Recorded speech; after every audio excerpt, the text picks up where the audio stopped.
Hello बच्चों, Radhe Radhe. Sir exam को जाने वाले हैं, डर लग रहा है। ठीक है, तो ये वीडियो में तुम्हारा डर थोड़ा सा कोशिश करूंगा कि निकाल के जाऊं।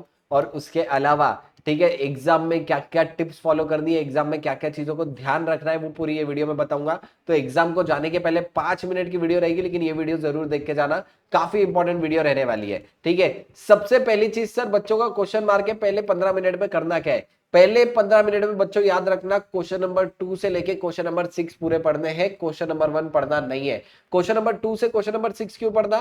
क्यों? क्योंकि तुमको जो क्वेश्चन स्किप करना है वो चीज प्लान आउट कर सको। तो जो क्वेश्चन तुमको स्किप करना है वो क्वेश्चन प्लान आउट करने के लिए क्वेश्चन नंबर 2 से लेके क्वेश्चन नंबर 6 करो।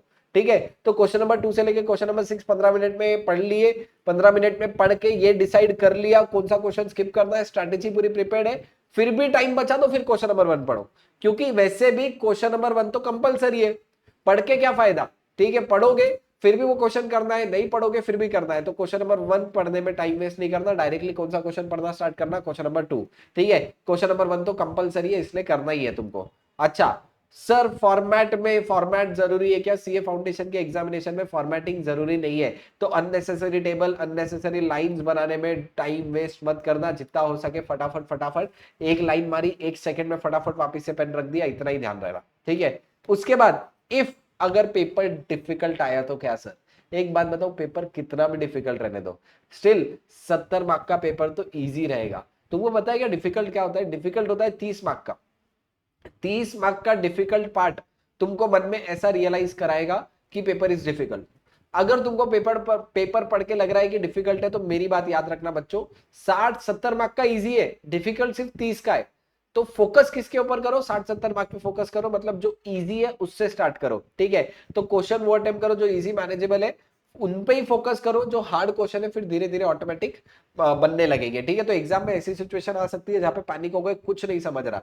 बस मेरी इतनी बात याद रखना, अगर कुछ नहीं समझ रहा तो वो क्वेश्चन से चालू करना एग्जाम में जो क्वेश्चन तुमको सबसे अच्छे से आता, फिर आगे ऑटोमेटिक चीजें बनते जाएगी। ठीक है, लेकिन अगर सर पेपर आ गया काफी इजी, एकदम इजी पेपर आ गया सर, सब क्वेश्चन देखे वाले हैं, तो मेरी एक बात याद रखना, अगर पेपर इजी है इट मींस पेपर लेंदी है, क्योंकि आईसीएआई फ्री का लड्डू कभी नहीं देता। ठीक है, तो अगर पेपर इजी आया मतलब समझ कर चल लो पेपर लेंदी है, और पेपर लेंदी है तो ज्यादा टाइम लगेगा, इसलिए फर्स्ट मिनट से स्पीड मेंटेन करो, पहले से फास्ट लिखना चालू करो। अपनी आदत रहती पहले स्लो स्लो स्लो स्लो लिखेंगे, बाद में गड़बड़ में फास्ट लिखेंगे, ऐसा नहीं, पहले मिनट से सेम स्पीड मेंटेन करना। अच्छा, start with the easiest question, जो जैसा भी पेपर आए जो क्वेश्चन तुमको सबसे इजी लगता है, जिसमें सबसे ज्यादा कॉन्फिडेंस है, उससे चालू करना।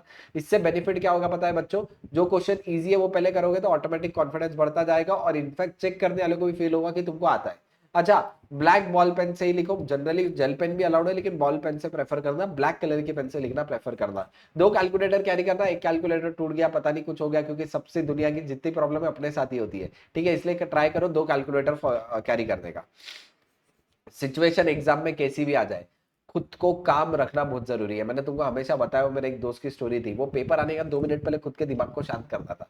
ठीक है, तो तुमको भी ऐसे ही करना है, पेपर आने के बाद पहले खुद को शांत करो, गड़बड़ में मत करो। जितना गड़बड़ में भागोगे, जितना पैनिक होगे, उतनी सिली मिस्टेक्स होगी। ठीक है, तो बस धोनी वाला माइंडसेट, एकदम शांत दिमाग रखना, कोई टेंशन की बात नहीं है। एकांत सर ने सब अच्छे से पढ़ाया, अपन ने सब अच्छे से किया। ठीक है, तो सब अच्छे से होगा, स्टे रिलैक्स्ड, एकदम कंपोज, जैसा अपना एग्जाम सेंटर को ऐसे मानो अपना घर है दूसरा। ठीक है, इतना काम रहना है तो देखो तुम्हारा पेपर ऑटोमेटिक बनेगा, क्योंकि at the end what matters is confidence. Carry all essential, पानी बॉटल कैरी करो, गर्मियों का सीजन है, scale pencil eraser black pen, जो भी स्टेशनरी है सब कुछ खुद से कैरी करो, एंड टाइम पे किसी से मांगने की जरूरत नहीं रहनी चाहिए। Exam centre bare minimum 15 minute पहले पहुंच जाओ, मतलब 145 का रीडिंग टाइम है, 130 रिपोर्टिंग टाइम है, तो 1:15 के आसपास तुम पहुंच जाना चाहिए, ताकि थोड़ा एग्जाम सेंटर के बाद खुद को कंफर्ट कर सको। क्योंकि अगर आओगे गड़बड़ में तो स्ट्रेस स्ट्रेस में पेपर चालू होगा, इससे बेटर थोड़ा जल्दी पहुंच जाओ। Sorry, avoid over writing. Over writing मतलब क्या? 9 लिखा, इसको 0 कर दिया, ये नहीं करना बच्चों। 9 लिखा, तुमको लगता 9 आंसर नहीं है, कट करके 0 लिखो। This is the correct method. Over writing कभी नहीं करना। अगर ऐसा लगता है कहीं गलत हुई, मिस्टेक हुई, तो उसको क्लियरली स्ट्राइक आउट करो और फिर से लिखो। ओवरराइट कभी भी पेपर में अवॉइड करो, ठीक है। अच्छा, एग्जाम में लिखा होता है working note should form part of your answer, ठीक है, तो वर्किंग नोट बनाने जरूरी है। लेकिन बच्चे क्या करते हैं, वर्किंग नोट बनाते हैं लेकिन उसका रेफरेंस नहीं देते, ये गलत है। अगर तुम वर्किंग नोट बना रहे हो ना बच्चों, तो उसका रेफरेंस भी देना तुम्हारे मेन आंसर में कि ये वर्किंग नोट बनाए, रेफर दिस वर्किंग नोट, ऐसा रेफरेंस देना जरूरी है, ठीक है। तो ये मिस्टेक छोड़ के आ जाओगे, ध्यान रखना। मैनेज टाइम इफेक्टिवली, अगर मैं तुमको बताऊं तो टोटल 180 मिनट है, 3 घंटे, मतलब 100 मार्क का पेपर है, यानी तुमको पर मार्क 1.8 मिनट है। तो ये कैलकुलेशन के अकॉर्डिंग देखो, अगर एक क्वेश्चन करने बैठ रहे हो, जरूरी नहीं सबको 1.8 मिनट ही लगे, किसी को ज्यादा टाइम लगेगा, किसी को कम टाइम लगेगा, ठीक है। टाइम में कम ज्यादा हो सकता है, लेकिन मेरा बोलना वही है कि तुम्हारे माइंड में कैलकुलेशन होनी चाहिए कि इसके अकॉर्डिंग मेरे को करना है। कुछ क्वेश्चन डेफिनेटली ज्यादा टाइम लगाएंगे, कुछ क्वेश्चन कम टाइम लगाएंगे, लेकिन एट दी एंड 1.8 मिनट ध्यान रखना, पर मार्क इतना ही है, ठीक है। अगर थोड़ा टाइम किसी में ज्यादा लग गया तो आगे तुमको फिर फटाफट लिख के कोई कंपनसेट भी करना पड़ेगा। इसके लिए एग्जाम में वॉच भी कैरी करना। अच्छा, लास्ट 10-15 मिनट, लास्ट जो 10-15 मिनट है, इसमें क्या हो जाता है बच्चों, देखो ध्यान देना, तुम्हारे पास टोटल 180 मिनट थे, लेकिन कोशिश करना कि आखिरी के 10 मिनट बच जाए।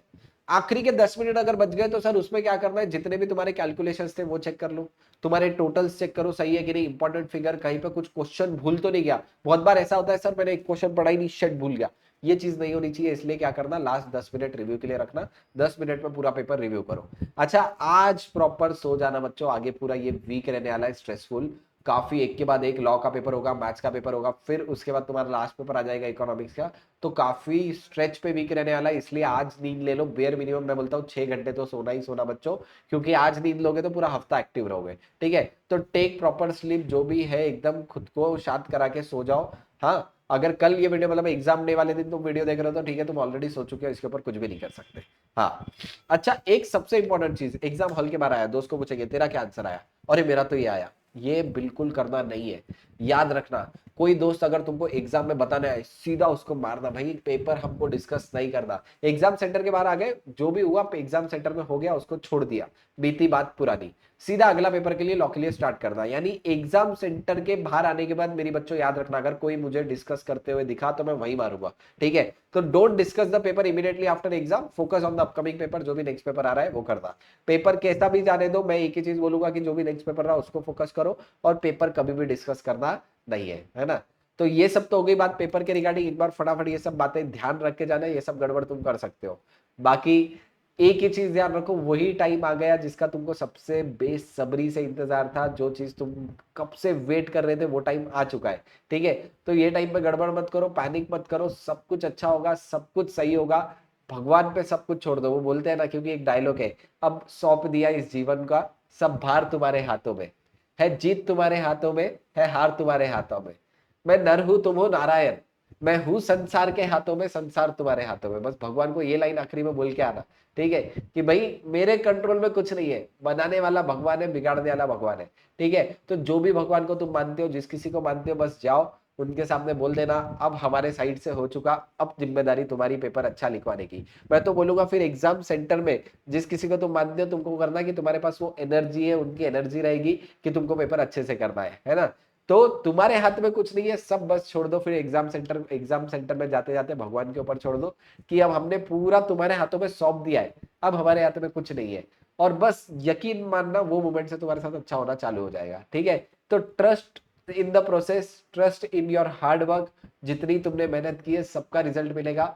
डर के फायदा नहीं, बिंदास जाओ, एकदम सोच लो। और मैं तो बोलता हूँ ना, मेरे ऊपर छोड़ दो, ठीक है। एकांत सर ने इतना भारी कराया, अगर कुछ गलती हुई तो गलती एकांत सर की होगी, बस तुम्हारी गलती नहीं होगी। इसलिए माइंड से नेगेटिव थॉट हटा दो, भगवान के पास जाओ, जो भी जिसके पास भी मानते हो उनके पास जाओ, और बस एक ही चीज बोलो, अब जो होगा देख लेंगे, जैसा भी पेपर आए अटेम्प्ट कर लेंगे, और मेरे को पक्का पता है कि सबका पेपर अच्छा जाएगा, काफी अच्छा होगा। तो टेंशन लेना नहीं, स्ट्रेस लेना नहीं, ऑल द बेस्ट, एकदम अच्छे से लिखो। और एक बात याद रखना, अब की बार हम जीतने वाले, और हम जीतेंगे और एकदम फोड़ के आ जाएंगे पेपर में, है ना। तो ऑल द बेस्ट। अगर फिर भी तुम्हारे कुछ डाउट है, तुम्हारे मन में कुछ क्वेरीज है, तो ये वीडियो पे कमेंट करो, मैं ना वो कमेंट करके तुमको रिप्लाई देता हूँ। बाकी टेंशन बिल्कुल भी नहीं लेना, ऑल द बेस्ट, अच्छे से लिख के आना पेपर, बिल्कुल भी टेंशन नहीं, मैं हूं तुम्हारे साथ, सब अच्छा होगा, सब बेस्ट होगा, है ना। तो ऑल द बेस्ट।